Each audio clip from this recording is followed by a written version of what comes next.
안녕하십니까. 증시학도 시청자 여러분, 투자자 여러분 반갑습니다. 국민대학교 자동차 운송 디자인학과의 권영주 교수님 오셨습니다. 어서 오십시오. 네, 안녕하세요. 네네네. 네, 안녕하세요. 네네. 그러면 약간 기초적인 질문으로 다시 잠깐 넘어가서, 사실 전기차는 하드웨어상으로는 그가 차별성이 별로 없으면 네. 중국이 저렇게 우리 내장 따라오고 그다음 디자인은 유럽 애들한테 주고 이러면서 네. 사실 최근에 나오는 중국 전기차 보면 깜짝 놀라는 게 외장도 그렇고 내장도 그렇고 뭐지? 할 정도인데 알고 봤더니 디자이너들은 다 외국 디자이너들 쓰면서 지금 하고 있잖아요. 네. 그러면 그 차별성이 어디서 드러날 수 있을 것이냐? 하드웨어상으로 차별성을 줄 수 있을까? 이 차는 진짜 좋아. 이 전기차는 진짜 우리 내연기관을 확인하잖아요. 네. 뭐 람보르기니든 그렇죠. 포르쉐든 네. 아니 폭스바겐이든 토요타든 각각의 특성이 있잖아요. 뭐 내구성이 있거나 아니면 동력 성능이 좋다던가 뭐 이런 게 있는데 전기차는 그게 뭐가 있을까? 그게 고민이에요. 그쵸. 네. 그게 현대차만 고민하겠습니까? 그거를 가장 많이 고민하는 게 BMW예요. 그렇지. 명차 계열 쪽에 프리미엄 계열일수록 더 그래요. 그러니까. 네. 과거에 내연기관을 가지고 야 니네가 정지 상태에서 시속 100km 가는데 4.5초 걸려? 우리 3.2초 걸려. 이거 가지고 돈 1,000만 원 더 받았단 말이야. 근데 그게 없어진 거야. 그렇지. 그게 없어진 거야. 네, 그러니까 네. 돈 1,000만 원 더 내 그러니까 내가 왜? 이렇게 되는 거죠. 네. 프리미엄 브랜드가 그게 제일 고민이에요. 그래서 이제 BMW 같은 경우는 i3를 처음에 내놨을 때 실패하면서 그걸 배웠어요. 아무리 우리가 내연기관이 있다고 해도 전기 자동차는 단거리 주행, 세컨드용은 아니다. 그냥 내연기관만큼 장거리에 가야 돼. 퍼포먼스 주고 그렇게 가야 된다. 물론 가격은 엄청나게 비싸질 거야. 하지만 우리는 그렇게 가는 게 정답이야. 네. 라고 해서 최근에 BMW를 보면 배터리 용량도 뭐 100kW 이상씩 써가지고 한 번 밟으면 쫙쫙 나가고 그런 제품들을 다 내놔요. 제가 타보니까 90%에 400km짜리고 90%에 500km짜리를 하나씩 네. 타고 있거든요. 100km 차인데 마음이 완전히 달라요. 다르죠? 완전히 달라요. 진짜 마음이 400km 항상 불안해요. 500km짜리는 좀 편해요. 한국에 한 700km 되면 완전 천하무적일 것 같은 느낌? 그런 느낌이 있어요. 그러니까 그런 식으로 아예 풀 제품으로 가는 거예요. 비싸도. 네. 네. 그렇게 가가지고 브랜드를 차별화하는 거죠. 그런데 그런 시장은 작다 이거죠. 크지 않고. 네, 그렇지. 근데 이제 밑으로 내려오면 이때부터 이제 고민이에요. 그래서 주행거리에다가 포커싱을 하느냐, 아니면은 기능에다가 포커싱을 하느냐, 아니면은 디자인에다가 포커싱을 하느냐, 아니면 브랜드에다 포커싱을 하느냐. 근데 브랜드가 상대적으로 전기차에서는 잘 먹혀들지가 않으니, 그러면 이제 첫 번째 선택할 수 있는 요소는 주행거리일 거예요. 그죠? 네. 주행거리는 당연히 배터리를 3원계로 좋은 거 쓰고 네. 그 다음에 경량화 시키고 하면서 늘려줄 수는 있습니다. 그런데 항상 연동되는 게 가격이죠. 그렇죠. 배터리하고 정비리 네. 하니까. 네네네. 근데 이제 가격 자체를 그러면 만약에 우리가 동남아 시장을 예로 들면 그 사람들이 이걸 비싸게 내놓으면 살까? 그렇죠. 네. 우리의 3천만 원과 그들의 3천만 원은 천지 다르죠. 차이니까. 네. 그러면 가격을 좀 낮춰줘야 되겠는데. 네.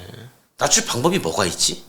우리도 3원계 쓰지 말고 LFP 써. 리튬 인산철 쓰자, LFP 쓰자. 네. 그렇게 가는 거죠. 네. 그러니까 결국은 LFP 시장은 더 커질 수밖에 없는 거죠. 전기차가 보급형 대중화로 가면 갈수록 LFP 시장은 더 커져요. 네. 근데 LFP를 써가지고 이제 가게 되면 소비자들은 이거 뭐 배터리 셀의 차이는 없는 거네? 그죠? 그렇게 인식하겠죠? 안 보이니까 사실 잘 모르죠. 거리 숫자만 나오면 되는 물론 거니까. 그럴 수는 있어요. 네. 유독 그거를 따지는 나라가 있어요. 한국.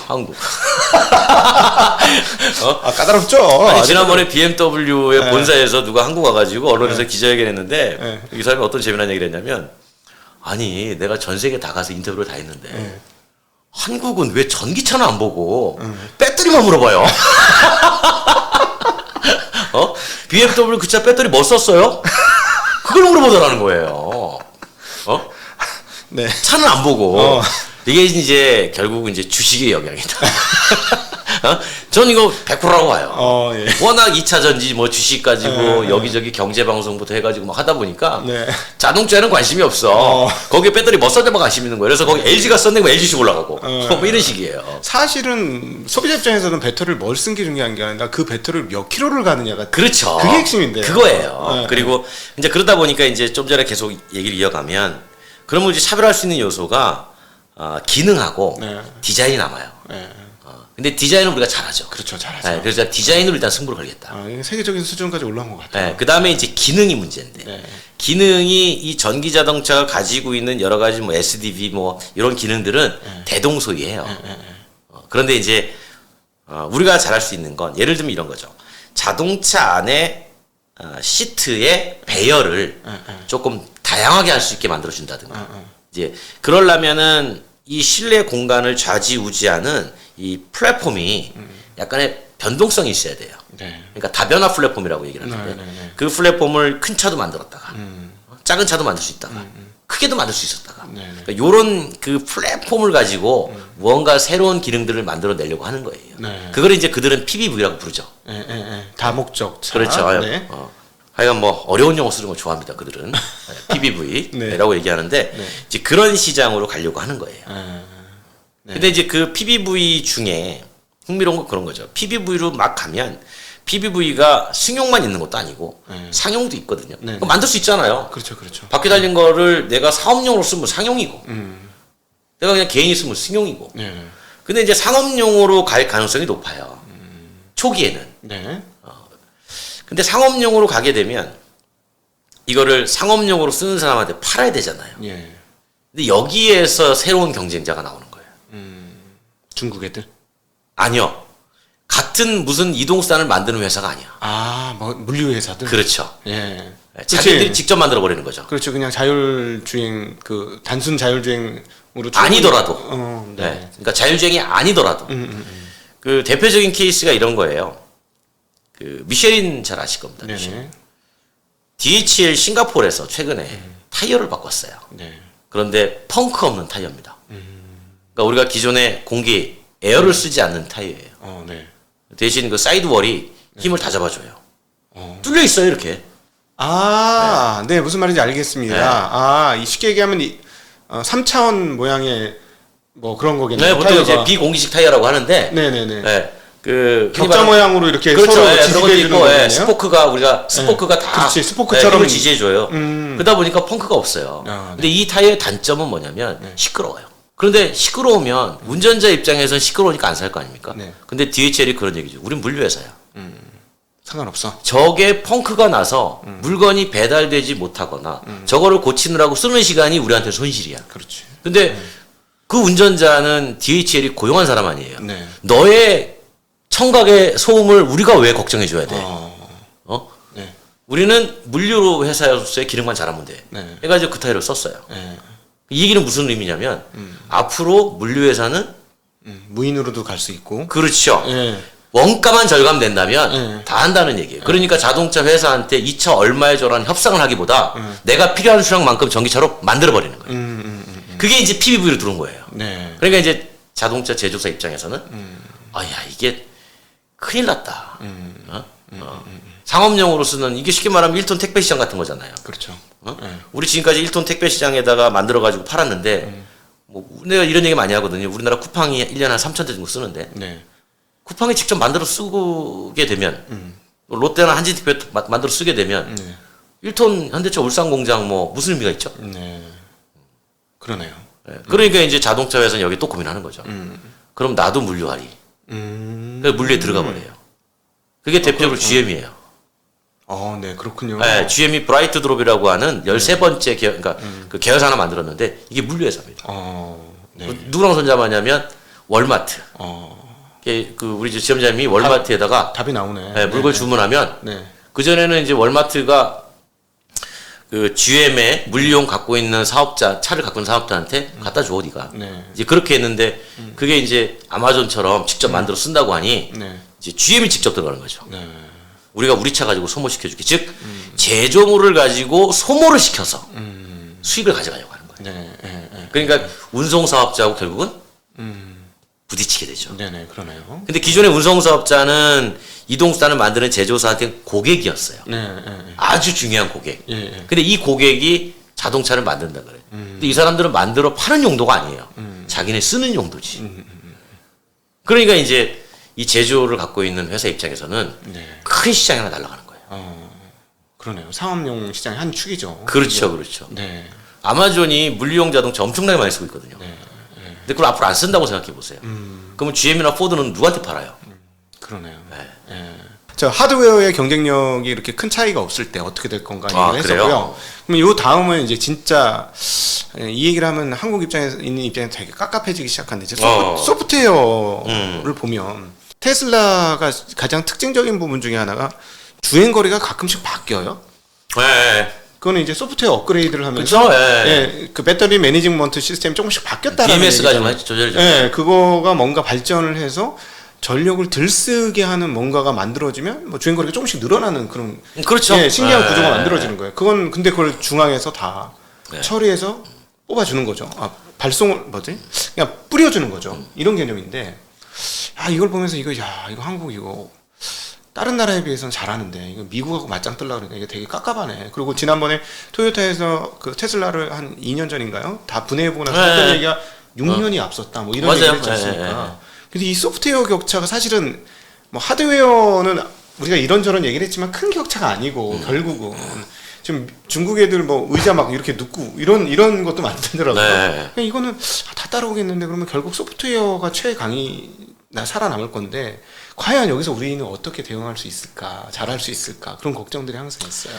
상관관계가 하나 있어요. 네. 그러니까 이제 가속 성능하고 네. 주행거리하고 가속 성능을 떨어뜨리면 주행거리는 늘어나고 동일한 배터리에 동일한 모터일 때 네네. 늘어나고 가속 성능을 높이면 주행거리 짧아지겠죠. 그러겠죠. 그러니까 이거를 여러 가지 버전을 만드는 거예요. 뭐 한 10가지 버전. 주행거리 480km에 가속 성능은 정지 상태에서 100km까지 뭐 한 8초. 네네네. 그래 나는 가속 성능보다는 주행이 낫지. 네. 그런 사람은 일로 가시고요. 네. 나는 300만 가도 돼. 네. 대신 밟으면 팍팍하게 만들어줘. 네. 그건 이번 방으로 들어가시고요. 이렇게 만들어주는 거거든요. 근데 왜 이렇게 하냐면 이게 한 차종 가지고 선택권을 여러 가지 만들 수 있어 그래요. 그러네요. 테슬라 딱 그거네요. 껍데기 다 똑같고 다 똑같은데 이름만 퍼포먼스 달았는데 그렇죠. 큰 차이는 아니거든요. 이게 왜냐면 차를 하나 만들어서 새롭게 투입해가지고 넣어서 팔면 이익이 수준이 올라오려면 시간이 걸리잖아요. 그렇죠. 그러니까 지금 테슬라 이익률이 좋은 게 모델들이 다 오래돼서 그래요. 똑같은 거잖아요. 네. 단일 모델을 동일하게 계속 만들어 팔았기 때문에 이익률이 좋은 거예요. 네네. 근데 자동차 회사 같은 경우는 한 4년, 3년 지나면 페이스 드리프팅 같은 거 해가지고 차가 뭐 질리네. 뭐 사골이야? 뭐? 렉스턴 같은 경우는 뭐 지금도 사골 얘기 나오잖아요. 네네네. 네. 그러니까 이 자동차를 바라보는 시각들이 다른 거예요. 그래서 이동이라고 하는 이동 수단의 본질적인 개념으로 접근하면 기존의 내연기관 자동차에서는 이 최대한 이 본질에서 사람들이 어떻게 생각할까를 고민하는 거고 테슬라는 이거는 이동 수단이 아니야. 네. 이거는 그냥 네가 몸을 싣고 잠깐 이동을 하지만 이거는 첨단화된 IT 디바이스야. 네. 라고는 이미지를 계속 가져가려고 하는 거예요. 네. 근데 이제 문제는 뭐냐면 이거를 이용하는 소비자 관점에서 네. 어떤 사람은 IT 디바이스 관점으로 테슬라는 역시 소프트웨어 기반에 여기서 뭔가 수많은 빅데이터를 가지고 중요한 건 빅데이터야. 이 데이터가 얼마나 대단한데 이걸 잘 몰라 사람들이 이렇게 관점으로 보는 거고. 근데 한편에서는 뭐냐면 이렇게 보는 거죠. 그래? 야, 저 빅데이터를 가지고 테슬라가 분석을 하든 말든 자, 소비자 관점에서 자동차를 사는 사람 생각해봐. 사는 사람이 내 데이터 다 뺏기고 그리고 저 동일한 모델에 뭐 쟤도 사고 나도 사고 나에게 뭔가 장점도 없고 맨날 소프트웨어 업그레이드만 하고 디자인도 그대로고 나는 그냥 3년에 한 번씩 디자인 바꿔주는 이 차가 더 나을 수도 있어. 왜? 나한테는 소유물이야.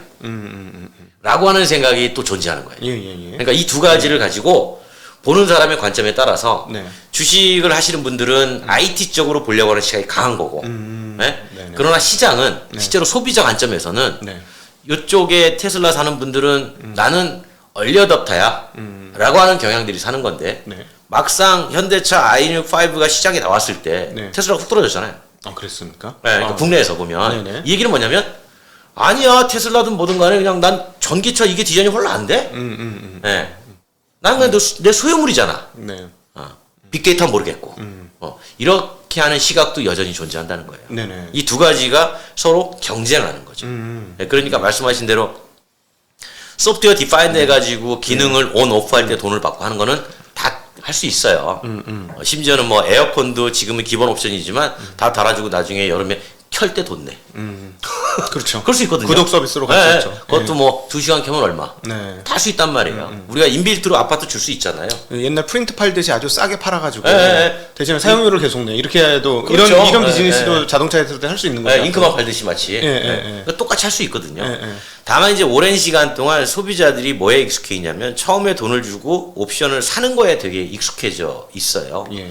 그러니까 이런 것들을 가지고 이제 테슬라는 이미지를 바꿔갈 수 있는 노력을 하는 것이 우리 제품을 바라보는 소비자들의 시각을 우리가 분석을 해봤더니 네. 우리는 전기차라기보다 IT 디바이스로 접근하는 사람들이 은근히 많네. 네. 그럼 우리가 요 기능, 그 성능을 조금 높이려면 업그레이드 할 때 돈을 내세요.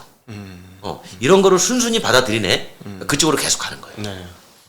근데 이제 아이오닉 5 사는 사람한테 열선 쓸 때 돈 내실래요? 그랬더니 이 장난해? 그냥 알아줘야지? 네. 그러니까 이런 생각이 여전히 강한 거예요. 예. 그러니까 이거는 어느 시장에 맞춰가지고 갈 수 있는 데죠. 못하는 건 아니에요. 네. 네. 소프트웨어를 충분히 그러면 우리도 구현할 수 있죠. 그럼요. 못하는 건 아니에요. 네. 그러니까 예전에 제가 그 테슬라가 2003년도에 창업을 해가지고 이제 한 2007, 8년인가? 막 스타트업 해가지고 막 조금씩 나올 때 제가 어떤 질문을 가장 많이 들었냐면 와, 테슬라는 첨단이고요. 뭐 한국 전기차는 뭐 말도 안 돼요. 네네. 왜 그렇게 인식하십니까? 그랬더니 전기차에 대해서 첨단과 첨단 아닌 것을 인식하는 명확한 기준은 주행거리였어요. 테슬라는 주행거리가 300km가 넘고 그 당시에 레이 나왔다 그랬잖아요. 네네. 2013년도에 레이는 120km, 130km 가니까 이게 기술이라는 거야. 네, 소비자들은 그랬어요. 그 당시에. 네네. 그래가지고 제가 아무리 그거는 연료 탱크의 차이입니다. 응? 심지어 에쿠스도 제가 1000km 가게 만들어 드릴 수 있습니다. 예. 뒤에다가 드럼통 달면. 네. 응? 그러니까 배터리 용량 큰 거 달면 멀리 갈 수 있습니다. 그런데 전기 자동차라는 이유 때문에 그런 얘기가 잘 안 먹혀요. 전기 자동차 새로운 거잖아. 네. 전기라는 것이 첨단이잖아. 네네. 그러다 보니까 이게 안 먹혀요. 핸드폰 디바이스를 자꾸 상상하는 경향이 있어요. 맞아요. 예. 예, 그래서 이제 그 테슬라가 성공했던 여러 가지 이유 중에 하나가 그걸 본 거예요. 사람들은 내연기관에서는 리터당 킬로미터라고 하는 효율을 그렇게 따지면서 네. 전기차로 넘어오기만 하면 네. 그건 싹 안 보이고 레인지만 보는구나. 근데 우리는 어차피 내연기관이 없으니 레인지를 최대한 늘려주자. 그러다 보니까 걔네들 60kW 이상의 대용량의 배터리를 쓸 수밖에 없었던 거고 그러다 보니까 주행거리가 300이 넘은 거예요. 많이 달아서. 네, 대신 비싸게 팔았습니다. 네네. 그랬더니 비싼 가격은 뭐 일단 논외로 하고 와 주행거리 봐라. 네. 이게 기술이지. 라는 인식이 잘 그 당시 먹혀 들어갔던 겁니다. 그렇군요. 네. 네. 그러니까 소프트웨어는 사실상 하긴 한국은 워낙 뭐 못하는 건 아니었으니까. 그럼요. 우리도 네. 할 수 있어요. 예. 우리가 뭐 OTA를 하기 싫어서 안 한 거 아니잖아요. 전파 규제 때문에 못 한 거지. 그렇습니까? 네. 자동차 회사는 진작에 준비가 돼 있었는데 전파 규제가 늦은 거예요. 네. 자동차에서 무선 통신을 해? 이런 것들이 이제 계속 규제 때문에 못했던 거죠. 사이드미러 같은 경우도 디지털로 바뀌었잖아요. 요즘 카메라 쓰잖아요.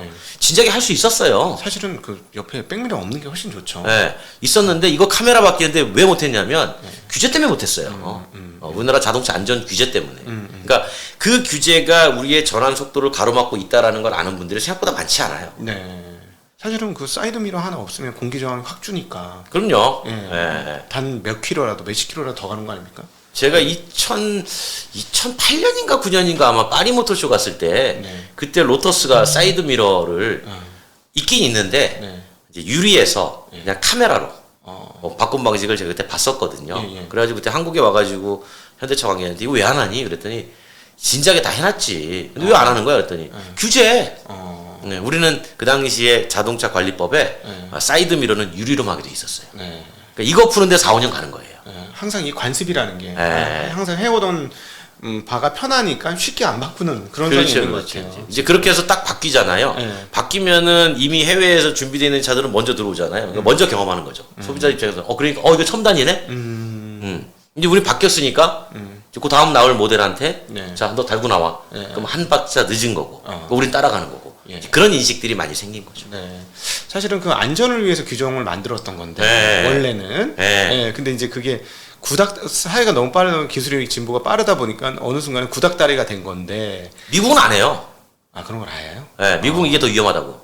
왜냐하면 네. 나뭇잎이 카메라에 붙었을 때 안 보이잖아요. 네네네. 미국은 디지털 사이드 카메라 안 합니다.